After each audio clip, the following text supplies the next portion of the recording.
el amor hacia una mujer puede ser un motivo bien importante para tomar esa decisión, ¿no, Wolfgang? Claro. ¿Cómo fue en tu caso?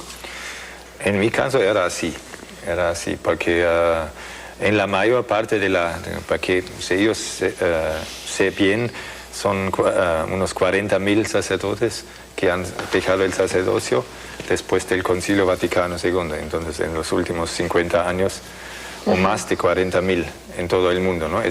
La mayor parte, creo 90%, es por el amor de una mujer, ¿no?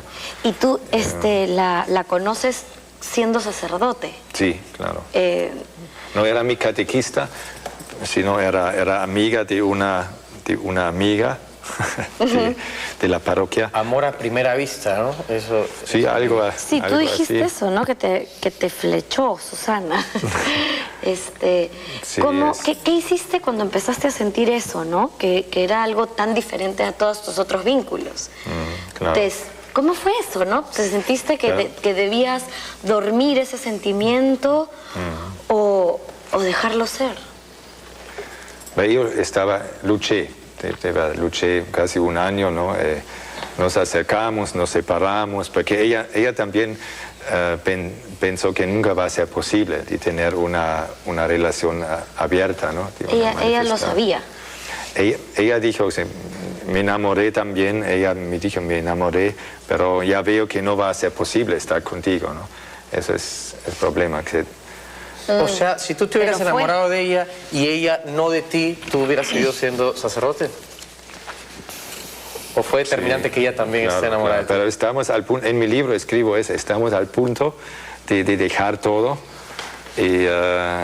pero después vimos que ya no se puede, ¿no? O sea, dejar todo, dices, abandonar la relación. La relación, sí, seguir con...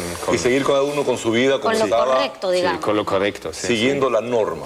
Pero lo importante, muy importante, es que lo que dijo Rafael, el Amadeus o el Wolfgang de los 24 o 25 años no es el mismo de los 45. Porque yo a lo largo de mi vida sacerdotal me di cuenta que no puedo cumplir esa norma del celibato. Rafael, entonces sería importante saber qué cosas son las normas, qué es lo que uno tiene que renunciar. ¿Cuáles son los votos que uno hace cuando entra al sacerdocio? En el caso de los franciscanos, que es donde yo estuve, en los capuchinos, obediencia, pobreza y castidad. Obediencia, pobreza y castidad. Pobreza, en los 5 años yo no tuve un sol en el bolsillo. Castidad, en realidad no tenía ningún contacto con ningún medio de comunicación, mire, llámese periódico, revistas, nada. Vivía en distintas casas en la sierra, muy cerca de los pobres, y vivíamos como los pobres. Y esto hacía que la gente de las iglesias aledañas se llenara los domingos. Una cosa espectacular, porque vivíamos como ellos. Me parecía esta experiencia franciscana... Que eso es parte de la experiencia franciscana. Muy interesante, sí. Y por ahí viene la cosa, porque a mí me llama esta orden por medio de un referente, de una persona que es sacerdote hasta el día de hoy, que es un líder muy fuerte ahí, que vivía esta experiencia. Sí, estos votos de manera real, y que es una persona que hasta el día de hoy yo quiero mucho.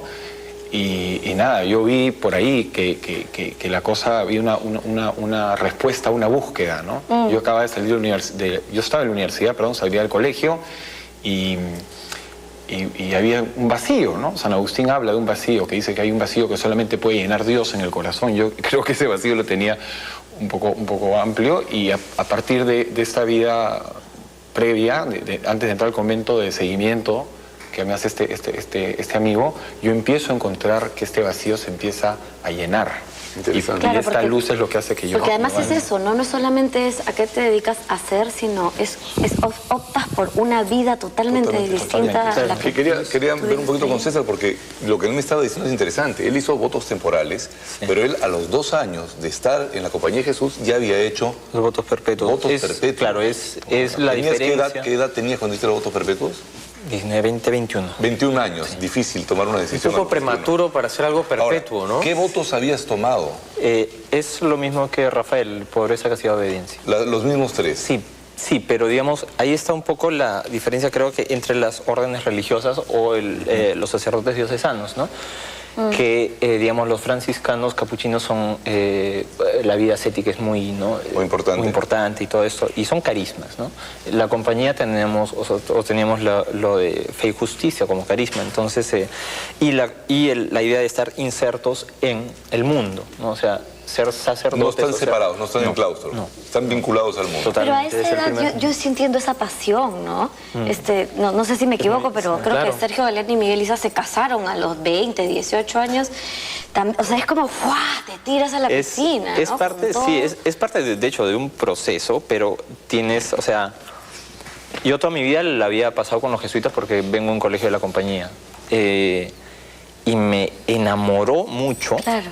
El que Es un hacían, amor, ¿no? el cómo lo hacían, el que decían, ¿no? Y yo decía, San Ignacio, que es el fundador de la compañía, él igual tuvo como muchos referentes, ¿no? Santo Domingo y San Agustín y todo eso, y él decía, ¿por qué no? ¿No? Y creo que también está el por qué no, o sea, y yo por qué no puedo hacer cosas que quiero y que veo que son buenas. Pero eso no es obediencia, pues. Eso no, es algo propio, es tuyo. Te inspiró. Ahora, una vez que se tienen los votos, hemos dicho pobreza, obediencia y castidad, ¿qué tan difícil es cumplirlos? Es decir, no sé, vamos a hablar un tema de la pobreza. Vivimos en un mundo de consumo, se nos ofrecen un montón de cosas, de repente estando en el claustro no, pero en el universo mundano sí. Y hay cosas que uno a veces quisiera tener. ¿Cómo se vive esa experiencia de renuncia a los bienes materiales? Partamos por ahí. Y sensoriales, ¿no? Claro. A mí me fue un poco difícil, lo confieso, y tengo ex compañeros que podrán dar fe de eso, porque el hecho de sencillamente que te bombardeen con medios, que puedes tener esto, que no sé qué esto y tal.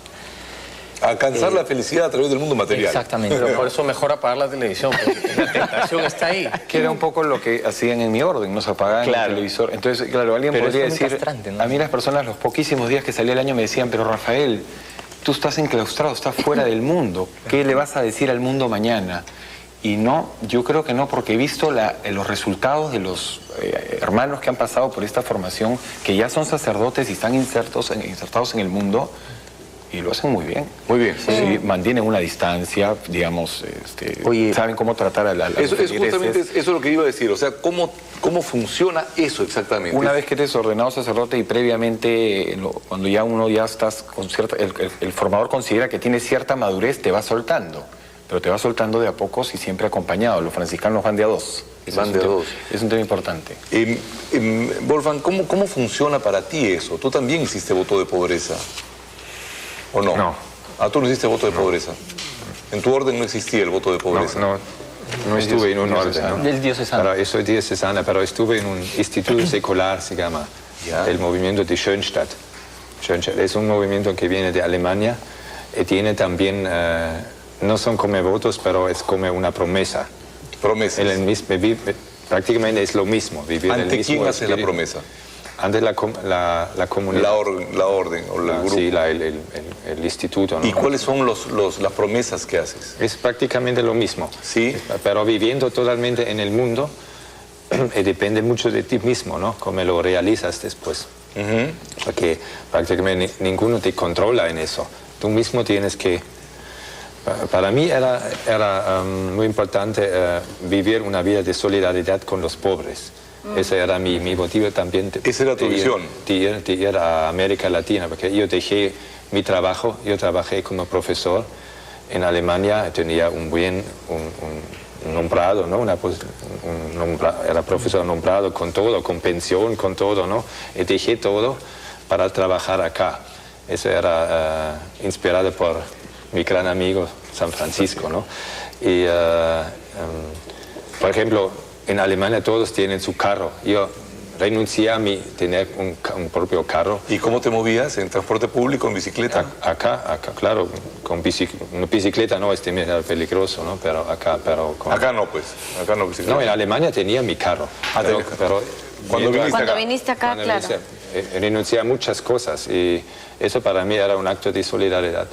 Vivo una vida, ¿cómo se dice? modesta, ¿no? Sencilla. Muchas cosas de las que dices se podrían hacer sin necesidad de ser sacerdote. Y me pregunto, si hay una orden que te pide unas cosas y no estás de acuerdo con estas, ¿podrías cambiarte? Volvemos con eso.